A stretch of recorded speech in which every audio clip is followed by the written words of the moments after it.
This is Women in Linux. Welcome to the Women in Linux podcast, exposing women to information and careers in technology. Hey everybody, this is Dion Parler and Tamika Reed with Women in Linux. This is our podcast. This is our second one and we're so excited. We're always excited, but we have Monika Jo. She's a VR, AR producer, marketer, and evangelist. She's a fellow Cali girl, so big ups to the Cali girls.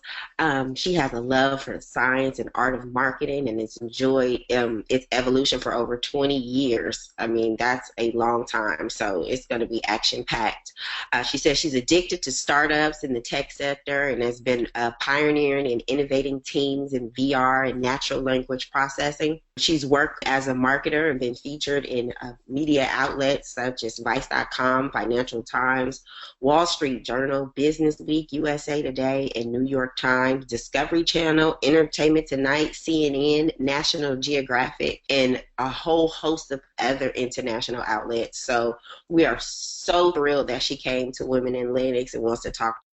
As an indie VR producer and consultant, Monika is currently working on VR, virtual reality, and AR projects for travel, retail, financial services, and nonprofit sector. So Women in Linux, we're a nonprofit, so we are really, really, really, really, really excited to see what she has for us. Monika, thank you for coming. Thank you for inviting me. After I'm all really of thrilled that, to be with you. after all of that, it sounds like you need a TV show. I know, right? A virtual one. She's going to produce a virtual TV show for herself. Yeah, why not? All right, that's what it sounded like. So, a little bit about women in Linux. Basically, we're teaching women about pretty much everything in the tech sector, I want to say, but we're doing Linux as a foundation. But I want women to be able to go into other things other than just coding or system administration. I want them to understand how to get into gaming and how to get into VR and creating storylines in VR and content for VR as well, and content for videos for video games. So that's why we're here, because me personally, I have no idea how to get into VR, but I like it, but I don't know like the path, like what, when you look at curriculum these days, and you look at colleges and so forth and so on, it's not really kind of set out on how to get into VR. So if you could shed some lights on how you got started in it, and maybe like how you started then and what you see now as to what someone can do to get into VR. Yeah, well, you are in great luck because, I do believe we're entering what looks like the golden age of VR. It should actually be mixed reality because, AR is getting a ton of play right now too. So yeah, it's I'm one of these folks out here in Silicon Valley who can talk about the past and the present and hopefully the future of VR. It felt like it was in hibernation there for a while, and now it's a really hot area, and it's open. It's wide open. It's a creative new platform, and it's all about sharing experiences. And, a lot of people say it's going to rival the revolution in the mobile phone and smartphones brought about. And this really means, lots of businesses will sprout, lots of creative ways to use it that we haven't even imagined yet. So, that's why I think we're on the cusp of something really exciting. All the big tech players are heavily invested. They're all in, folks like Facebook and Google, Microsoft, Samsung, HTC, Sony. Magic Leap is right in your backyard there in Florida. Mm-hmm. Everyone's really excited to find out what exactly they're up to. Right. We haven't seen Apple yet, get into the game, but there's definitely indications that they're going to be in it. You know, they made some really interesting acquisitions, like a company called Face Shift, which is about motion capture. So you see kind of the blending of tech and film and gaming. And, you know, one of the great things that also has a little bit of, you know, well, it doesn't sound too good to be true, because in terms of the technology itself, it's, you know, sometimes it can sound like it can do anything, like it's really magic. It'll change so many industries is what everyone is talking about. You know, it has applications in healthcare, in art, in education, in travel, tourism, retail, you know, even financial services. Like I mentioned, I have a client who's in that space. So sometimes it's pretty hard to kind of sort everything out, because it sounds like it can do anything. So I think that's one of the challenges of VR, is just it can be kind of intimidating. And as a user, a lot of people say, you know, it's not for me. It's got this funny looking hardware and it's just for gamers. It's kind of intimidating. You know, this thing called simulator sickness still happens. You know, some people do react to the, you know, putting the headset on and then moving around. You can get a bit, you know, kind of off balance and maybe a little bit nauseated. So that does still happen, and it may continue to happen as people who are entering the space, you know, are still experimenting. And so some of the stuff out there is not that great. And if it's not good, then that might, you know, produce some poor user experiences that could cause people to be sick. So that's one of the things, you know, that's the caveat in this early again, I call it kind of a VR renaissance, because the technology has been around for a long time. So there's a lot of things that we still need to learn, a lot of things we don't know yet. But, you know, what's on the education side, you know, you guys are, I shouldn't say you guys, you women are very technical. So, you know, you have a great thing to offer in terms of your, you know, technical chops and your particular point of view, which is going to be really necessary. And then if you collaborate with folks who are more on the art side of things and user design experience, if you're looking for kind of educational backgrounds, you know, we can create some really powerful content for VR and AR. And that's something that, you know, wasn't really paid attention to as much back in the day. You know, 20 years ago, we were just so excited to get our hands on the technology. And we kind of knew it was going to, you know, if you move too fast, and there's this thing called latency, where all of the images are trying to catch up to your motion. And it's kind of like being in a car, and so what you're seeing and what your body is experiencing don't quite match up, and then pretty soon you feel sick. We didn't pay attention to that as much because it just wasn't possible. It was, you know, the technology was expensive, and it was a processing hog to generate 2 images, one for each eye, to give you that 3D effect. And then the tracking, we just, you know, we kind of took it as a given that you're going to get sick if you move too fast in VR. Well, today, that's changing really fast. That was one of the first things I noticed when I tried VR again for the first time when it came back around, was the latency was hardly noticeable. And so that's what's really exciting about the space in terms of how far it's come, because, you know, computing power and everything we can do and expect out of computers now has advanced so much, and the price point has gone down. So, yeah, you know, exciting things are happening. Awesome. Before we move forward, can you let everyone know what AR is? AR is kind of a cousin of VR that is a competing cousin.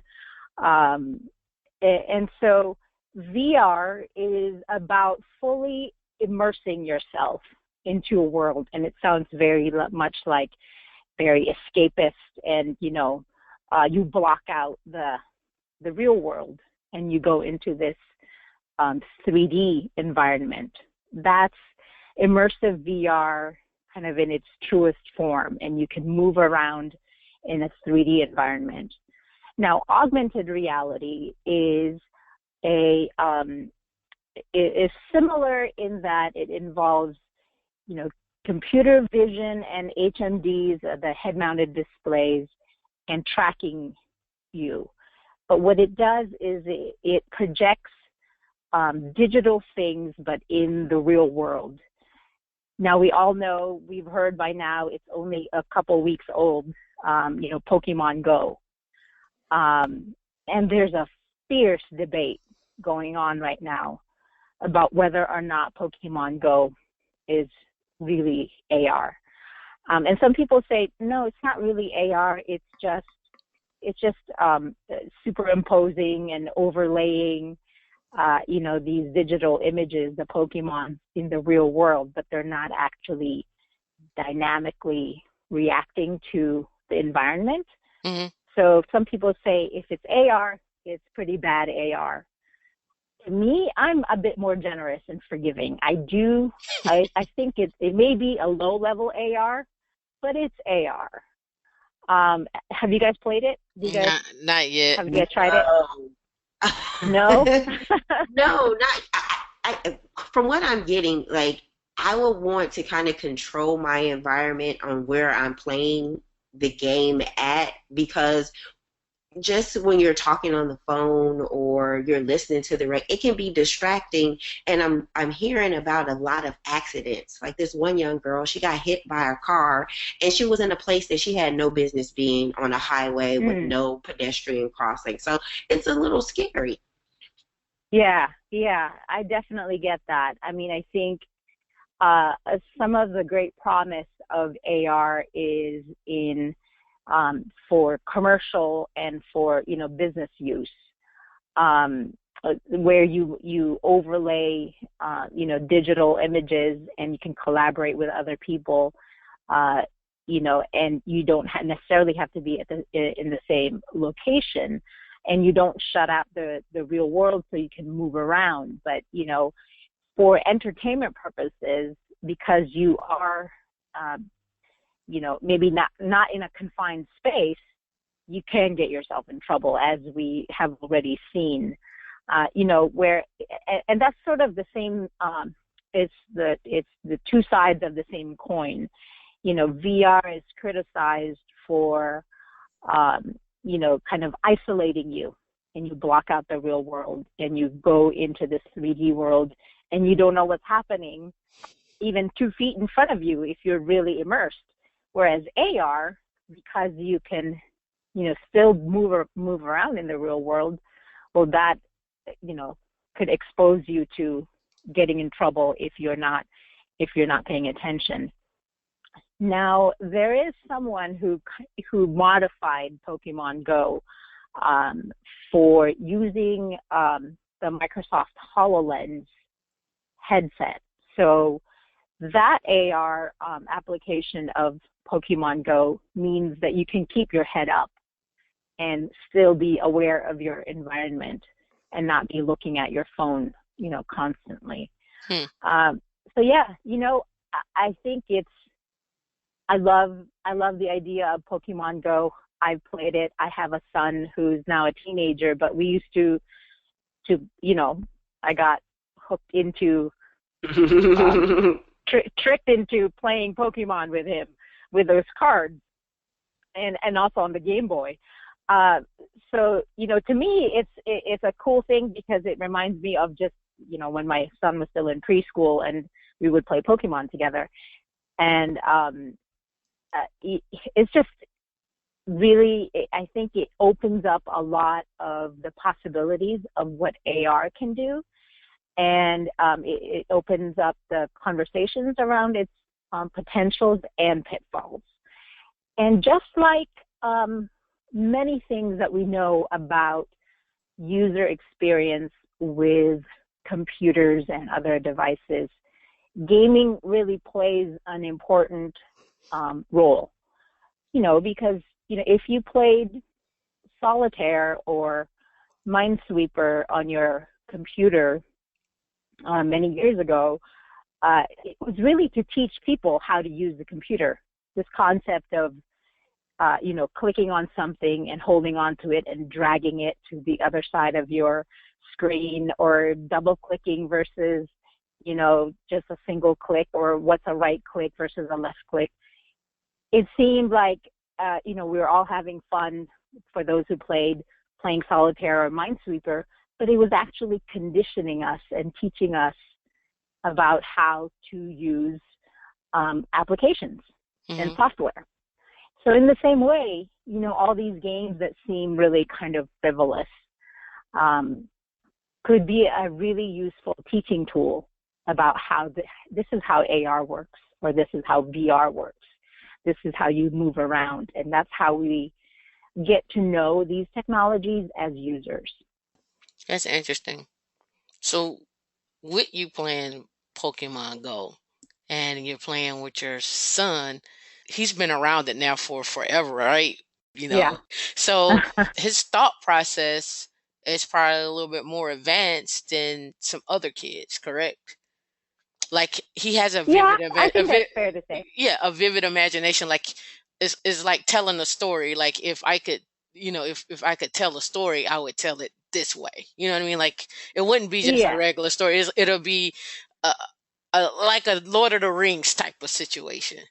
You know what I mean? Like it'll be a massive story. So with that, how do you capture that with kids, like with your own son, and then try to because that's who's using it, right? That's who's being, like, we were trained on WordPerfect and DOS, and now he's you know what I mean?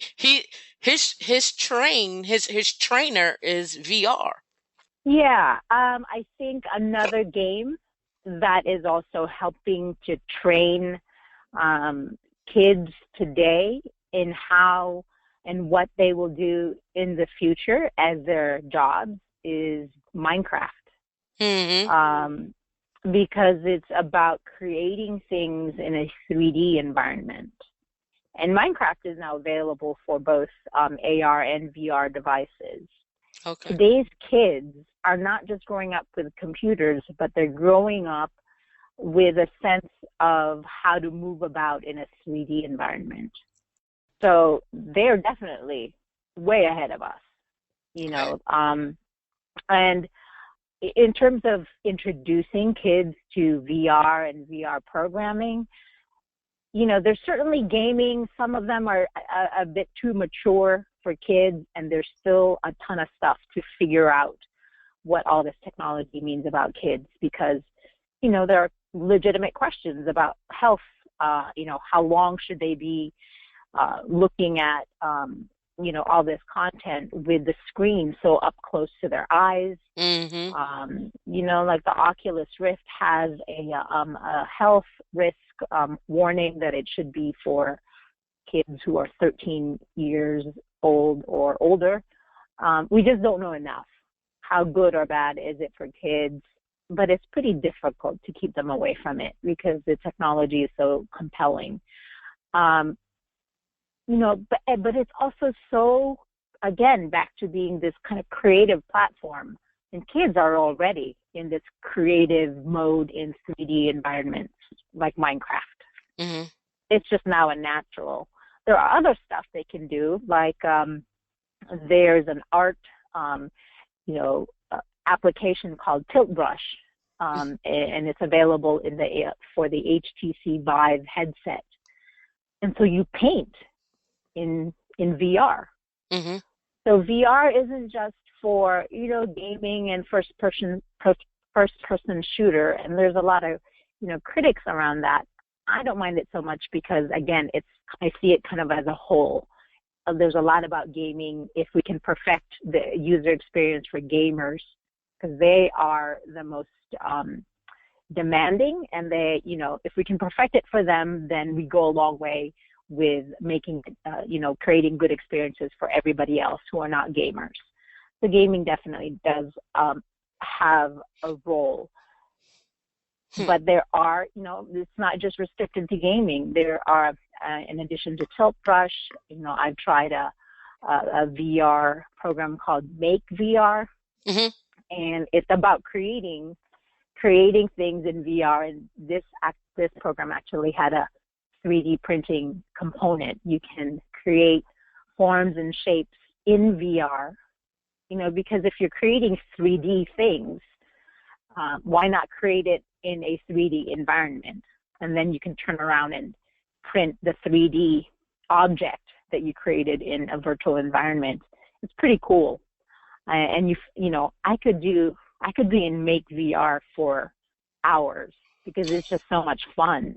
I have to look and it's a program created by a company called Sixense,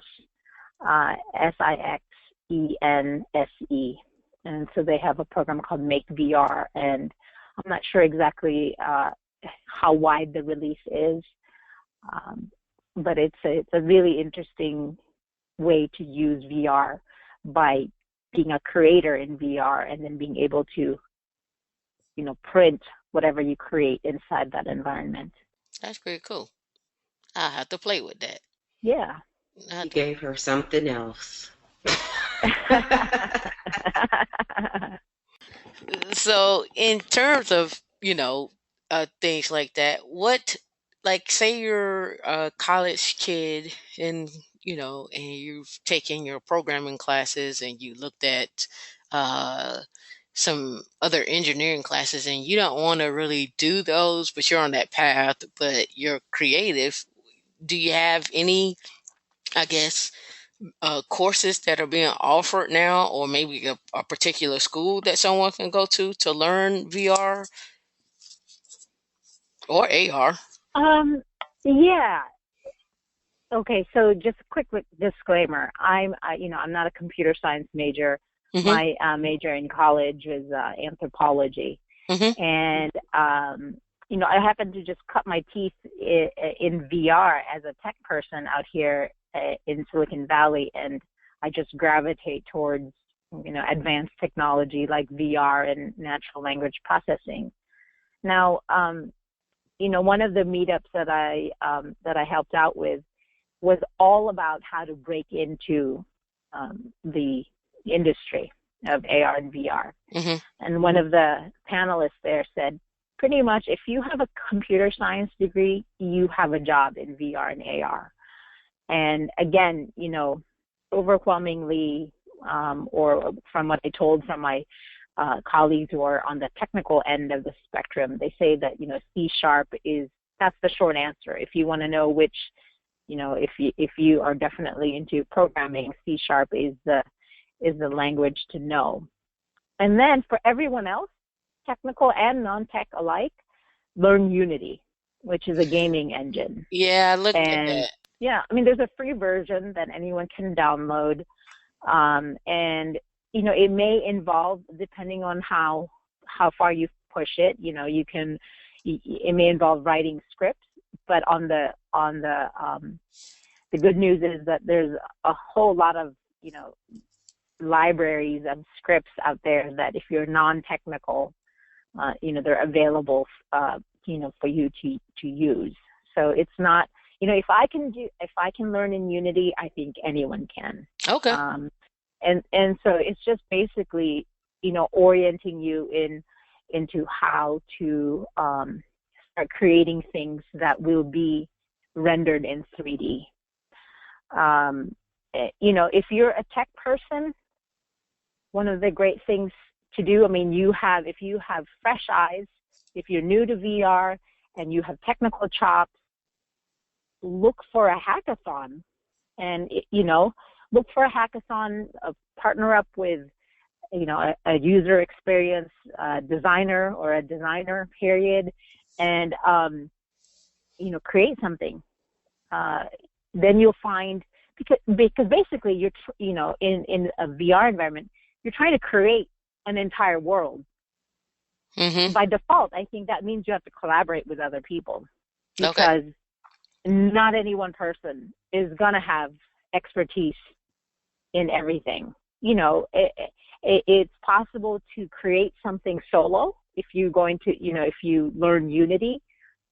Tons of object libraries, tons of 3D art that's available for free. So many tools are really amazing and available for free today that we didn't have 20 years ago. Mm-hmm. An exciting part of VR is spatial audio.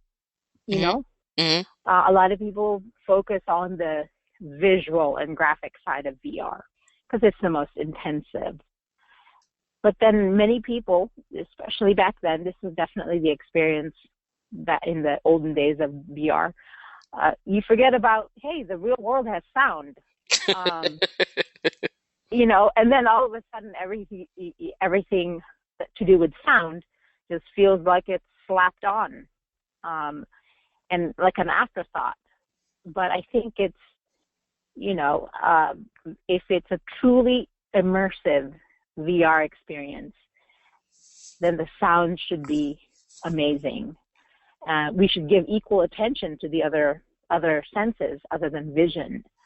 Can you imagine just creating a VR experience that's compelling for, the average person who can see, Mm-hmm. but also compelling for a user who is blind? Mm-hmm. And that's when you can really highlight how well you use sound in an immersive experience.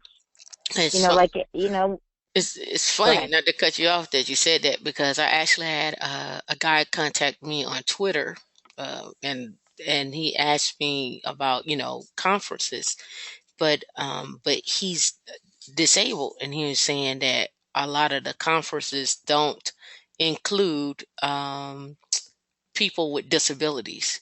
So he was saying, like, people like he wants to attend certain conferences, but he's like, there's so many disabilities, how can a conference account for that?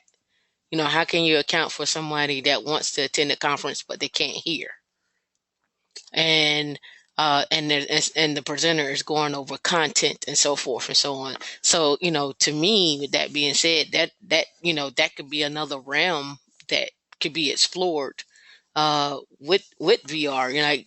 Like someone who doesn't who may be blind but can hear, or someone who couldn't make it to the conference, some other way, some other form of how that conference could be presented to them.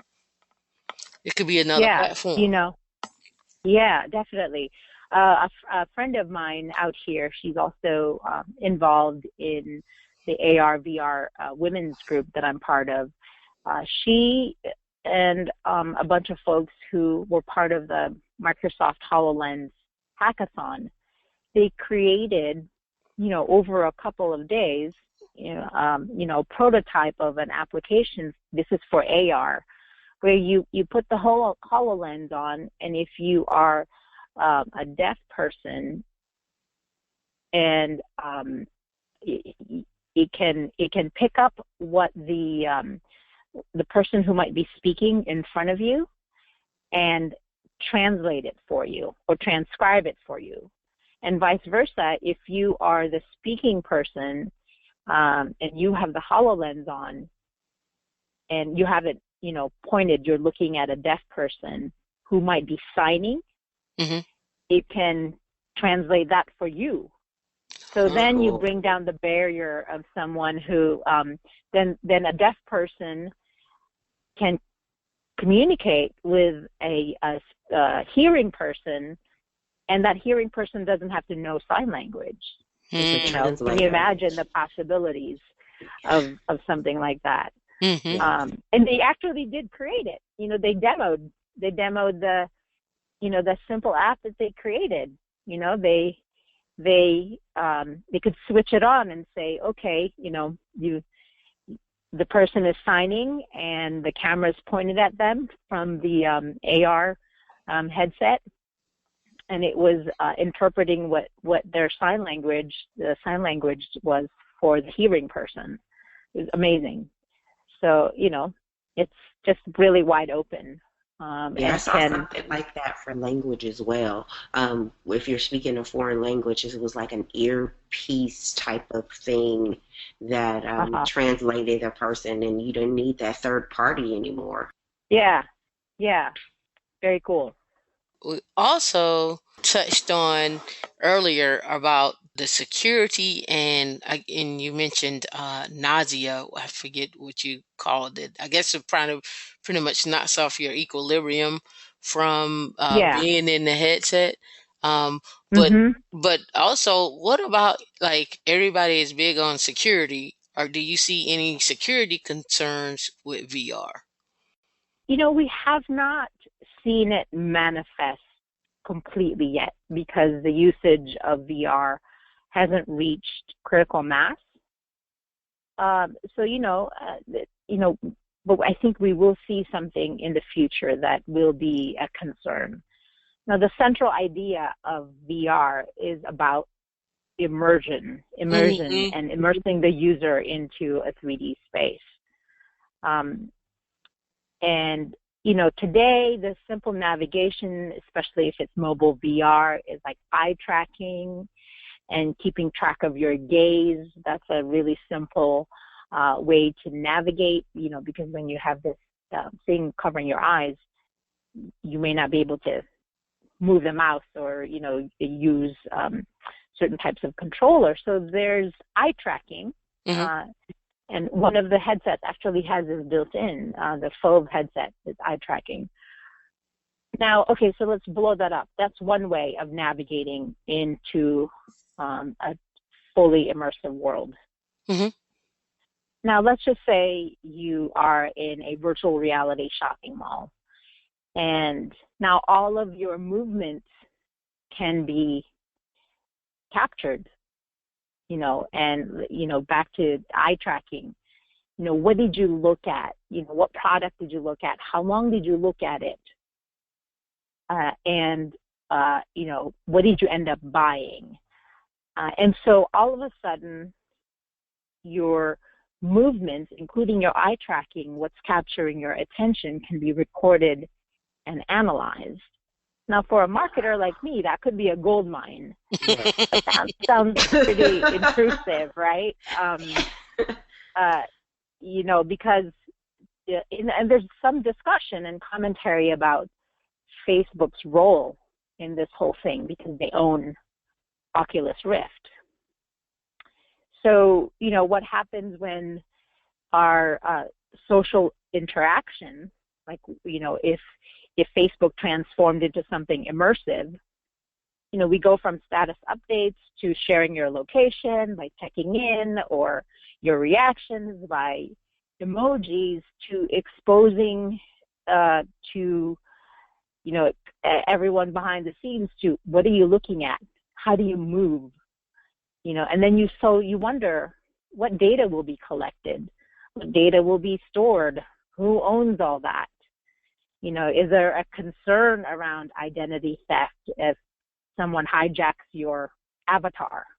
Things like that. It'll be interesting to see it all unfold. So it's definitely not without trepidation that we move into this space, because I've seen the technology that can record pretty much everything that you do in a fully immersive space. Can you imagine the bank calling you and say your avatar is making some purchases? Yeah. It's trash. You usually don't buy these things. What's going on? Yeah. Like, that's you crazy. You gotta put your avatar on a short leash. Just made some purchases that, it's none of your history to make. What are you doing? Separate account for your VR. That is crazy. My Several. VR went shopping today. Like, did you? Come on home, Avatar. Come on home. Hey. And then with that, so that brings up a good point though, so that that security is still would be important, but for people who are security engineers, it would be taking, I guess, a step back as well too, because for me, I have the Gear VR, and it's using my phone. So of Hmm. course we're taking, and this is me going off the cusp here. We're looking at it through the headset, but it's nothing for you to, like you say, to capture the user eyes. But then there's nothing to capture, do biometrics as well too, or you're doing scans on on that as well too. And say somebody's slid, a bug or a patch into some updated game app that they have for VR, and you go to play it, but you don't know that that you're having this biometric scan on your eye, retina scan on your eye. Hmm. You know, Yeah. Yeah. so yeah, I could see how those concerns would come up, but how do you protect yourself against those type of concerns as well too? So yeah, it's going to be interesting when because like I think now the hackers are just walking up to ATMs and just hacking the ATMs now. Like that was a big thing today. Like it won't be before long where your your debit card is not going to be worth it anymore. It's not going to be worth it to have, because if I could Yeah. just Yeah. if I could just walk up to an ATM and just take money from an ATM from anybody's account, I think I'm gonna start getting rid of ATMs. I think I'm gonna start getting rid of ATMs, or you're gonna have to come up with some other type of security procedure to do that. You know what I mean? Something else has to happen. But if you look at the security of ATMs, that really hasn't changed a lot. No, it hasn't. And we're moving towards the convenience of having our phones. Right. And I just watched a news segment about a lot of millennials don't even have credit cards. They have either, uh, debit cards, if they have cards at all, or they use their phone for all of the kind of, transferring money back and forth, or Apple Pay or Google Pay, what have you.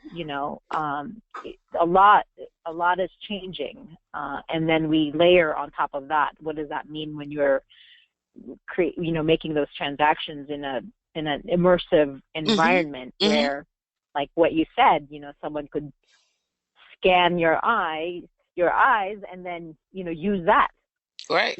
for validating purchases. Right. um yeah.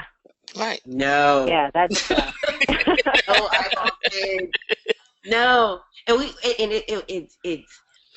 it's so crazy because we all in our class we always talk about security and securing anything you do along the way.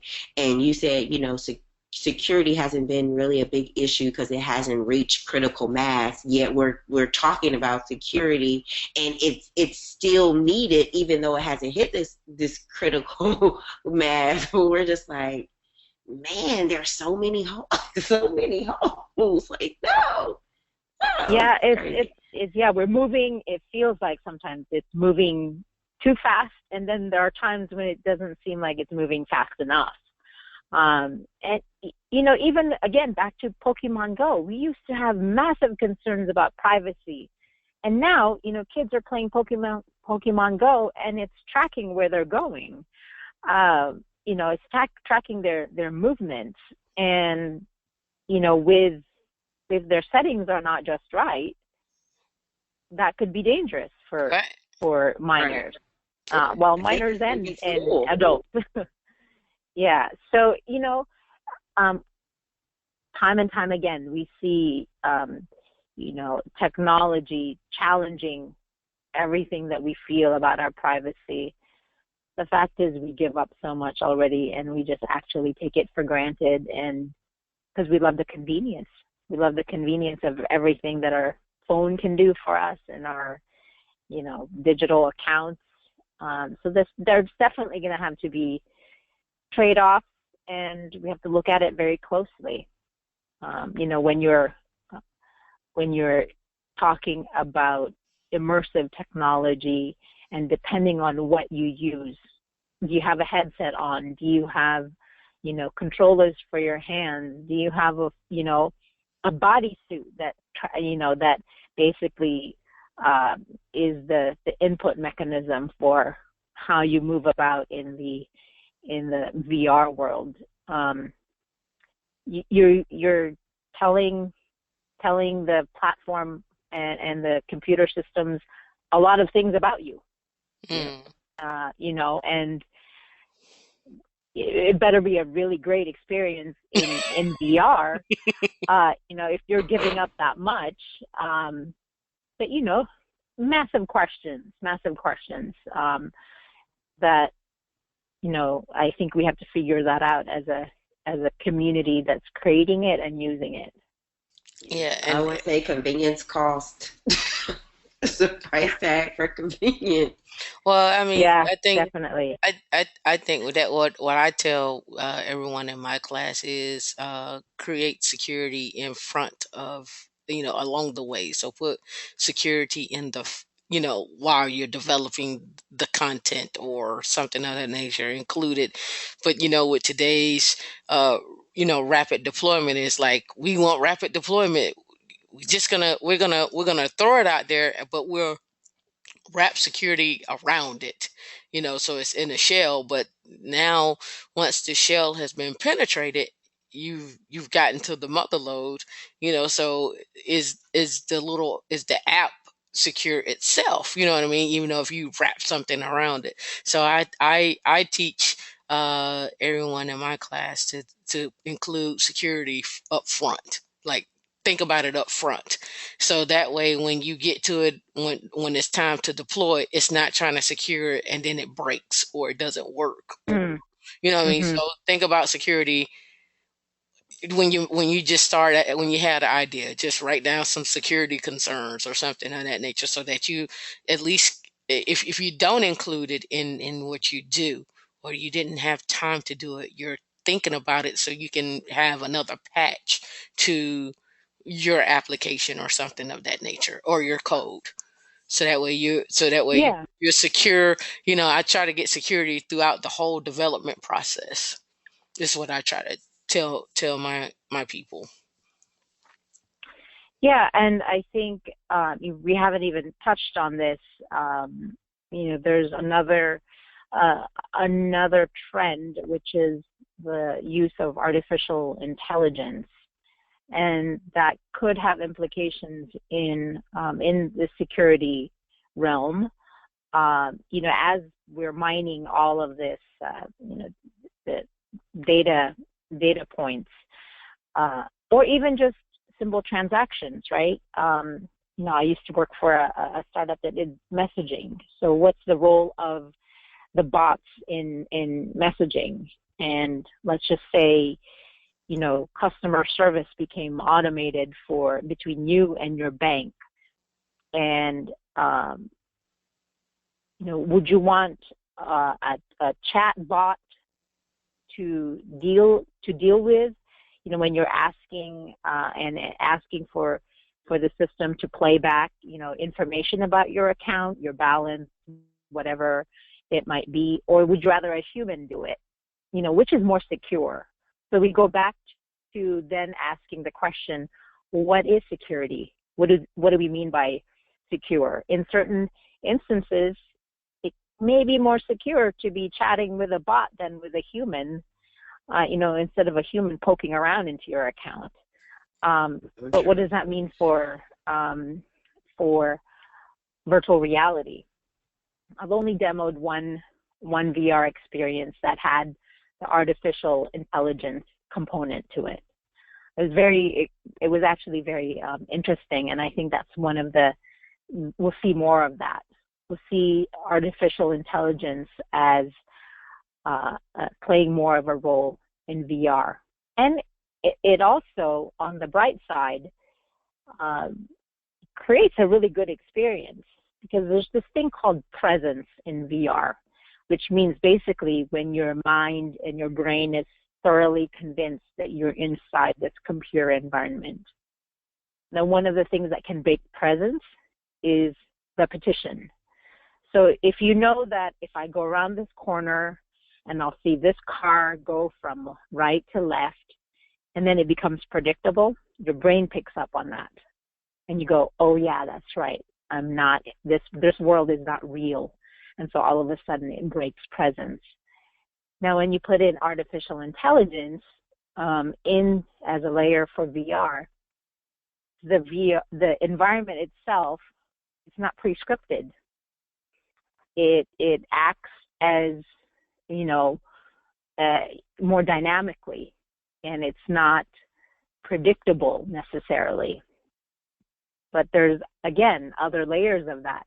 You could be interacting with an avatar that's a bot, that's an AR kind of avatar inside a virtual environment. And we all know about hackers.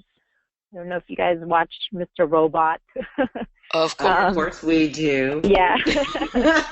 So, a bunch of bots and hackers, or, if you bring in that AI component into virtual environments, you could do damage at great scale in terms of security. Because it's not just one person, with an avatar, interacting with you, or maybe trying to take your virtual money away. But if the AI bots are deployed in a VR environment, what does that mean? I think after this call, we might all have to go into a bunker or something. It's making me feel paranoid. Well, let's change the subject, but it's important. When I look at stuff, I'm always like, okay, what is the security concern? Like, I'll give you a prime example, and I know Dion is gonna get a kick out of this, because it really frustrated me, because we were in the hotel in New York, and we were there for a conference, and so, but when you leave the hotel and you come back, there's a security guard standing there, and they ask you, "Let me see your key," and I was like, "How is that secure?" Suppose I dropped my key outside and someone heard me say my room number and they picked it up, but I didn't know I dropped my key, and they just walk on in and they go to my room.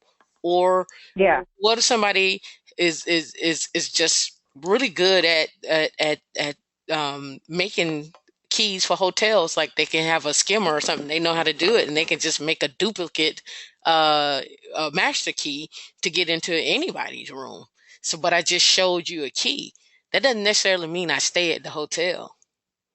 That just means I showed you a key. And I asked the guy, that, like, I just couldn't wrap my head around, like, how does that make sense? Because I have a key means that I can come into the hotel and continue on to my room. It just didn't make sense. Yeah, who knows? Maybe, hotels will start implementing beacon technology, and you have to download an app on your phone. Again, your phone could be stolen. But, your phone, it can verify that, you're a registered guest in the hotel.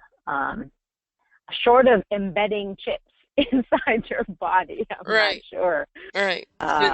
Just things that, you think about. And I was online looking at virtual reality tours of college campuses, which is totally cool, because now we take away from the college. You don't take away, but you get rid of that fee that you needed to have to travel to the college to get the tour. That now you can bring the tour to the kids or the parents' fingertips which is huge Yeah. because, some kids just can't afford to go on the tour of the college. Right. So I mean, I think that's super cool. I wish they would have had that, back when I was there. It's just like a tour of the campus. You just got buildings, and they just walk you through something. But it was never a 360 degree Mm-hmm. tour the way it is now. And Right. You can even see people walking and enjoying themselves. That would have been great. Yeah, and then even with Yeah. 60 cameras now, like now you just take a picture and you get everything, a 360 view of everything. So now you're being able to create your own content for VR. Like I look at my Gear VR and then they got a 360 view of, you know, uh, the pyramids or something of that nature. And you're like, man, how did they get a 360 view? Oh, they have 360 cameras now. Oh, I didn't know what Mm-hmm. about that. Well, how much Mm-hmm. are they? They're $400. Okay, I'll wait 2 years and they'll be 150. It'll be 150. But it's and it may not even be 2 years, maybe a year. But that's just how fast we're moving with content and technology. And really, we're not moving that fast. We're actually kind of moving slow in the States compared to other locations. Yeah, definitely. Sometimes we do lag behind. You know, like even simple text messaging. When it was super popular everywhere else in the world, and then I would come back here to the States and no one was texting. Visited my relatives in the Philippines back in like 2000, and the hotel where we stayed, the gardener, was up a coconut tree texting there.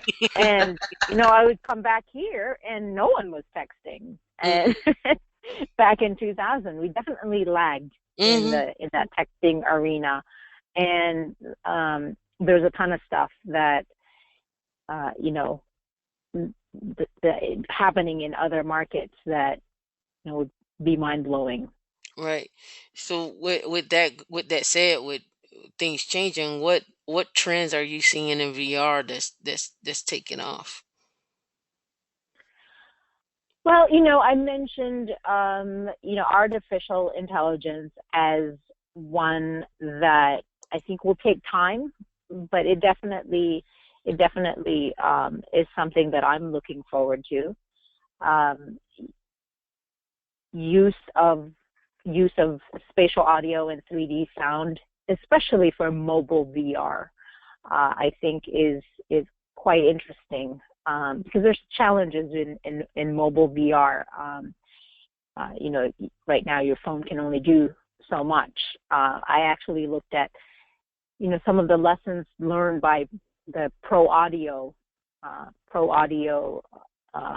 area that has applicable things for doing mobile VR, just on latency and things like that. So I think we're perfecting things little by little, all of those different components. And today I read, you were talking about 360 video. I read in Fast Company that there are a bunch of people in a niche market, which is weddings, doing 360 video live streaming of weddings. I think that's pretty cool. It is. When I was in VR, my biggest project back in the day was my own wedding, but it was different from what they were talking about today, because we created, I produced my wedding as a fully immersive 3D environment. And, that's when it was pretty geeky, to say the least, and, landed us on a lot of, news outlets, because it felt like sci-fi. But it was limited to just 3 of us being immersed in the VR environment. There was no Oculus Rift back then. We used HMDs that were used by pilots in the military for flight simulation. And those headsets were about, $35,000 a piece, and they were the lower end.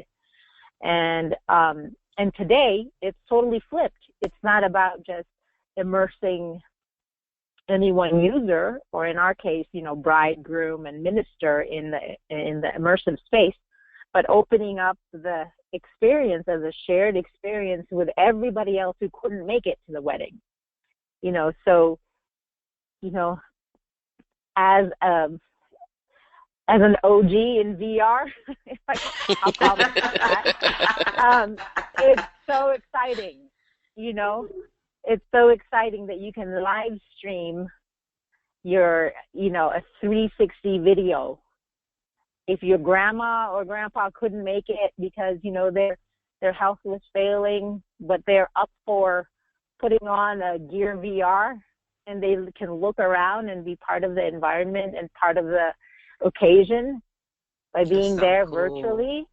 That's just awesome. And some people, I was talking to a guy who's in charge of advanced media at GoPro about this. Weddings are perfect, the perfect match for 360 video. And then you put the live component in there.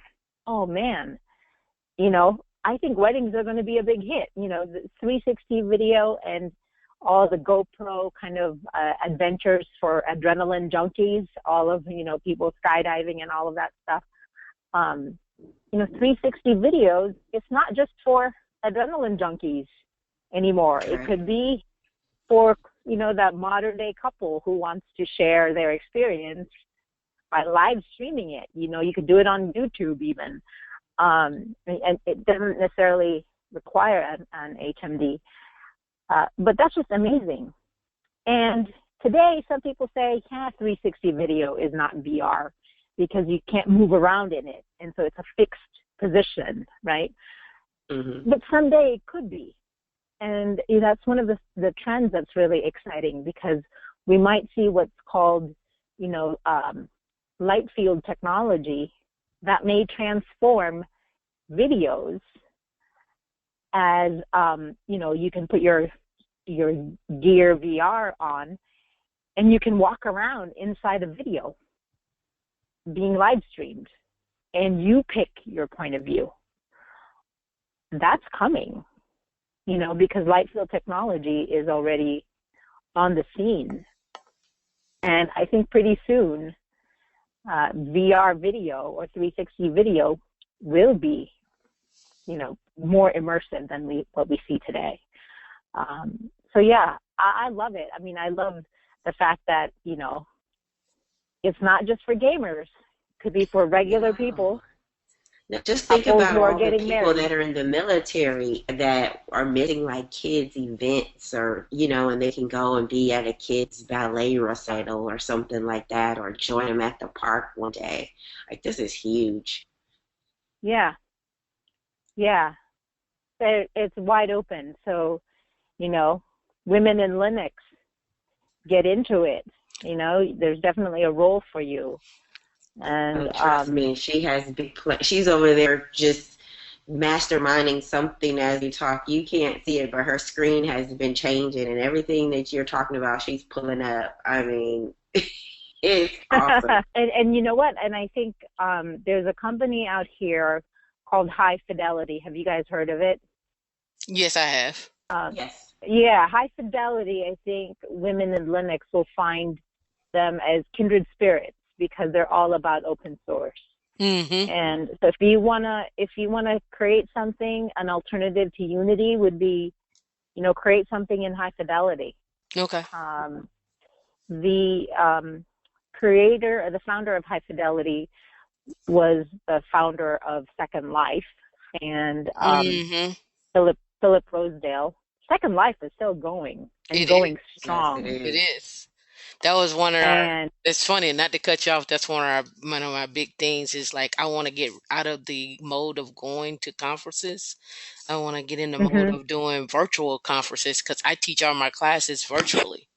So I'm looking to do like a virtual conference where you can have a speaker who's in San Francisco, or a speaker who is in Seattle, or a speaker who's in Cameroon, all talking at a conference virtually across the world, and you just get people to join that want to get into the content, and then have breakout sessions within that.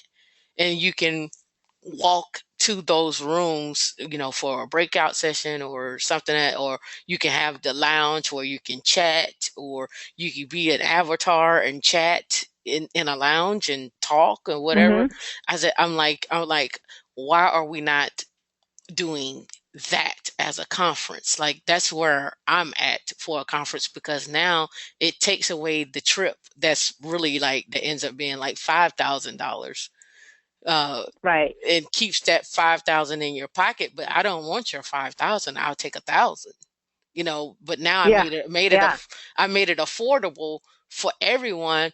I'm still going to make more money than what I would have made if I had it at the conference. Do I lose that user interaction that you get at conferences? Yes and no. I attend many conferences, and I don't really get a big user interaction as a female.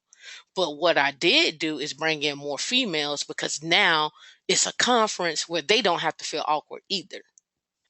Yeah, yeah, there's definitely some interesting things happening in those social VR environments, like Second Life and High Fidelity and Alt Space VR. Some of the stuff that you see in the real world, or some of the stuff that we experience as women in the real world, unfortunately, some of that transfers into the virtual world also. Um, you know, but we also have an opportunity to have men go into those virtual environments and say, hey, how about moving about in that environment with a female avatar? And you'll know what I'm talking about, because your interactions with others may change. Because a lot of people are still acting like, a bit juvenile. Hmm. In virtual environments, and still, somewhat disrespectful to women. We haven't solved that part yet. No. But that's the call to action to women. Hmm. Let's learn, let's create, let's empower ourselves.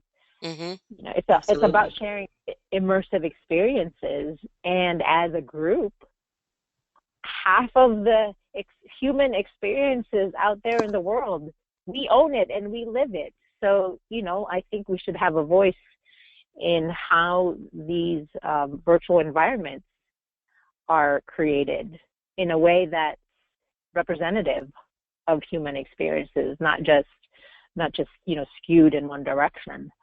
So yeah, that's what I'm looking forward to. Also, is someday we will have tons and tons of experiences that are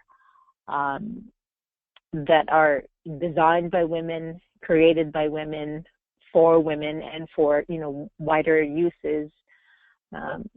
VR has been called an empathy machine. If you can use VR so that you can put yourself in another person's shoes, that's really powerful. Yeah, And someday soon. Someday soon. Yeah.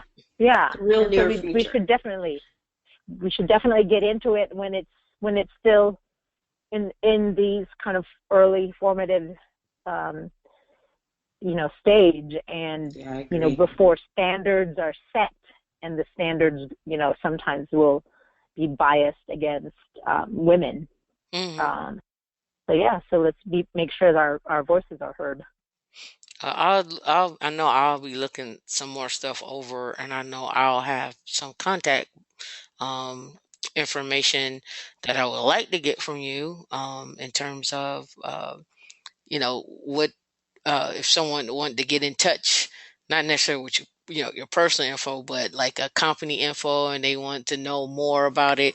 Is that possible for someone to get in contact with you, uh, outside of this call, or anyone else that you would recommend, for someone to just like, because I'm thinking how someone who's in college would want to know more about VR, but they don't have uh, a place to go, or maybe you have some places where people could go to do a deep dive into VR and learning how to get into it.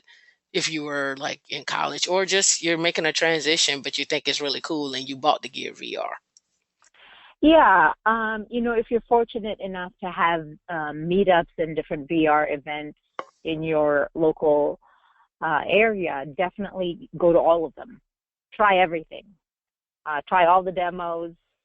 Become, a VR connoisseur, so you know what you like and what you don't like, first of all, and then start.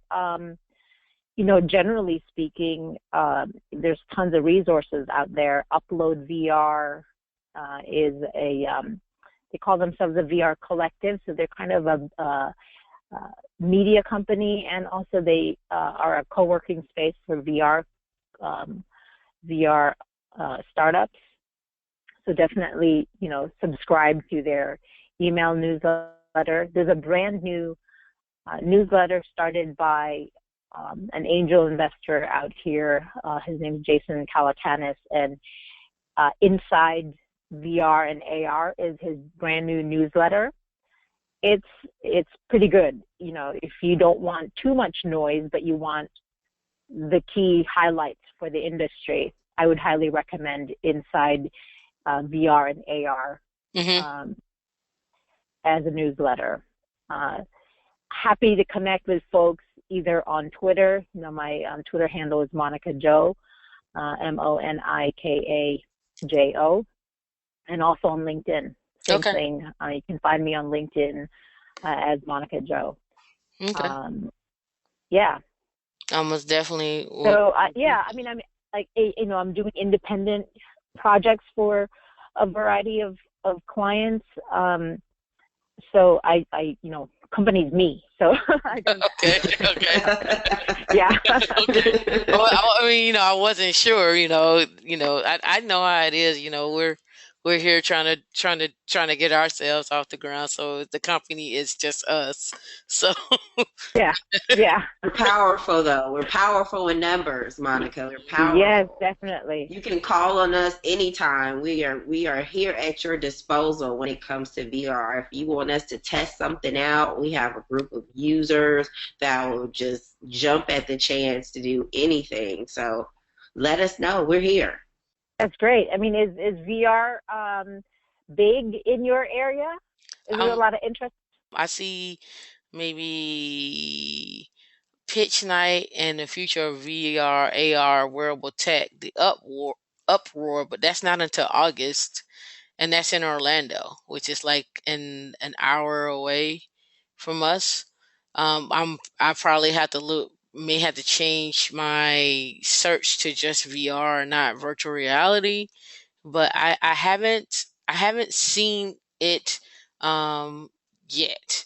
But that doesn't mean that we're not doing it. We have a global community. We have a global community, and it's big in our office. Like that's our culture. It's big in our office. So we don't care if it's not big in our area. It's big in our office, and it's important to us and our letting our community know about it. And like I said, it is global. So bring it on. Yeah, because we just the center of attention might shift pretty quickly, even though they have offices out here. Magic Leap, everyone's got their eye on Magic Leap, and I think they're in Fort Lauderdale. Mm-hmm. It's I think they get, by being in that area, they're not in the thick of everything that's happening here.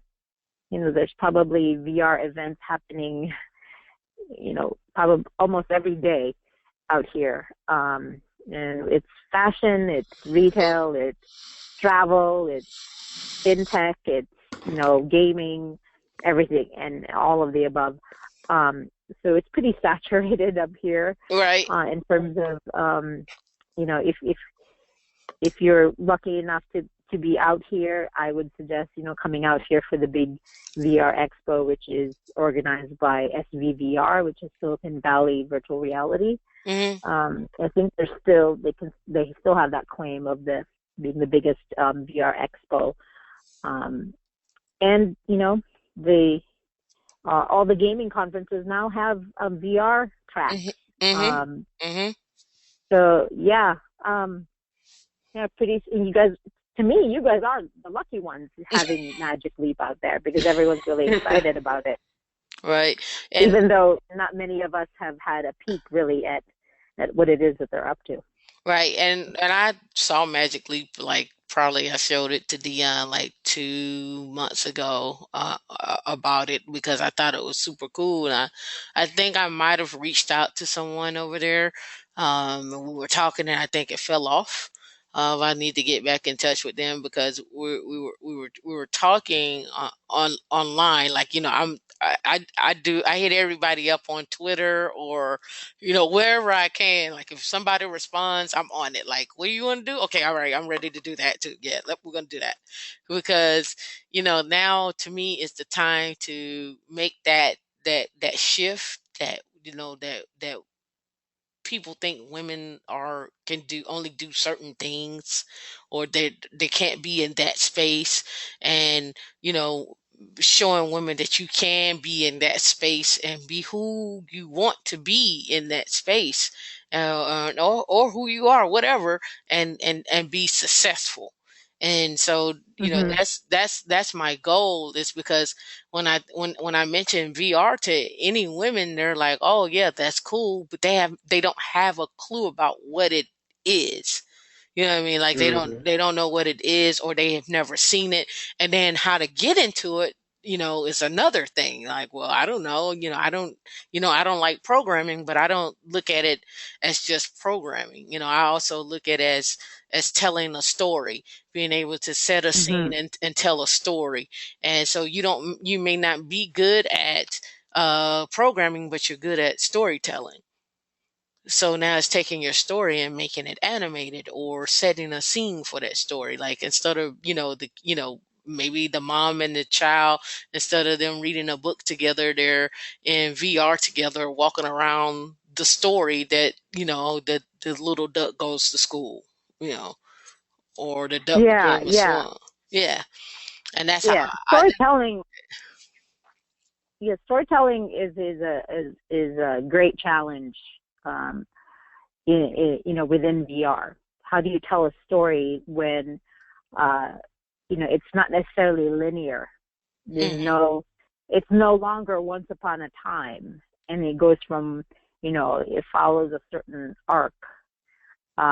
Because what if you set the scene and it challenges what's in the frame because there is no more frame. mhm, It's it's a major challenge to filmmakers and directors because they're all about what's in the frame. mhm. But what if they turn around? You have to think about in VR or doing 360 video. Um, you have to really push yourself to tell a story that is compelling no matter where someone looks. Right. Yeah.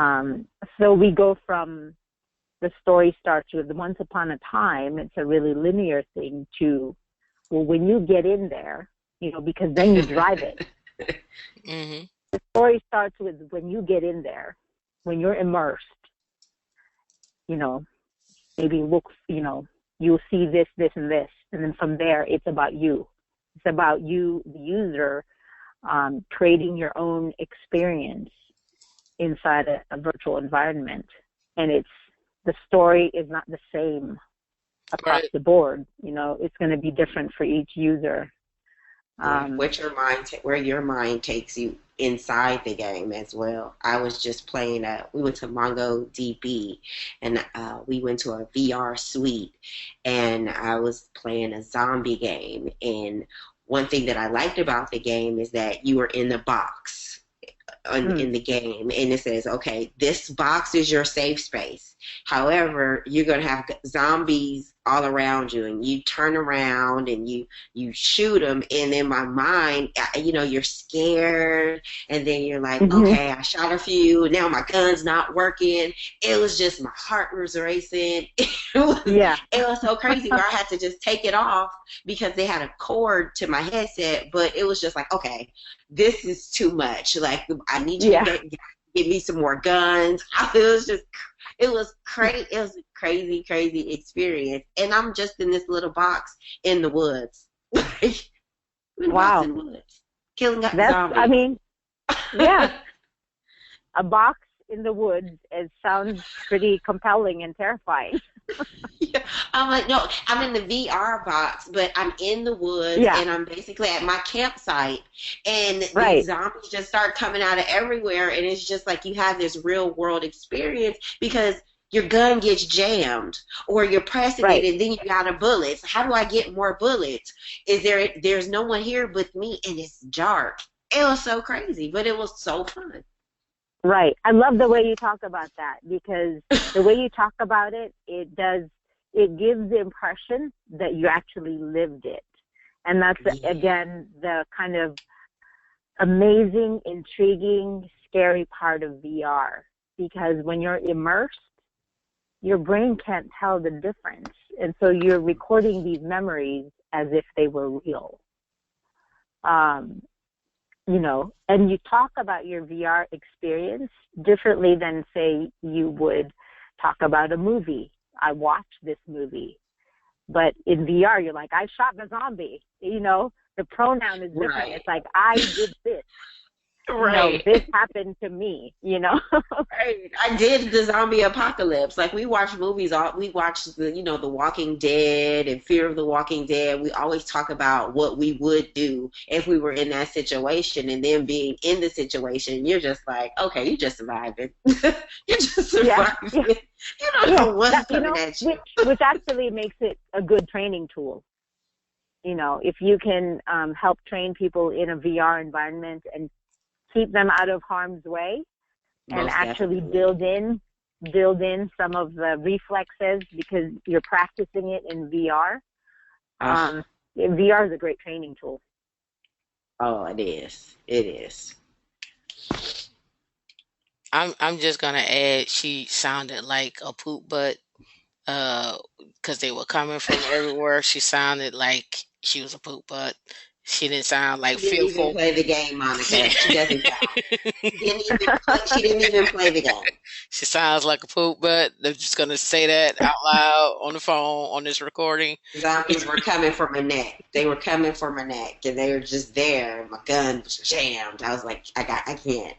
I need a cocktail. Like, I can't. I'm over the zombies. Yeah. You need a new gun. Like, I need you guys to work on the gun. I'm putting in my bug ticket. It's jammed. It's not working. Do better. Well, Monica, we went over our time, and I apologize for going over our time. You have been on the phone No worries. an hour and a half. Sorry if that cut into your morning. We have enjoyed you. I hope we have sparked some thoughts there with security. And you know, that's just another field to slide into. So I'll be looking at that as well. And I know Dion has other things she wants to add as well. When you say you're working with nonprofits as far as VR, what can you tell us a little bit more about that? Well, I'm still at the beginning stages of doing a project that's kind of a blend of an art project. I'm prototyping it in both VR and AR, and it's more activist side, which, you know, is about gun violence in America, and it's about data visualization and data journalism.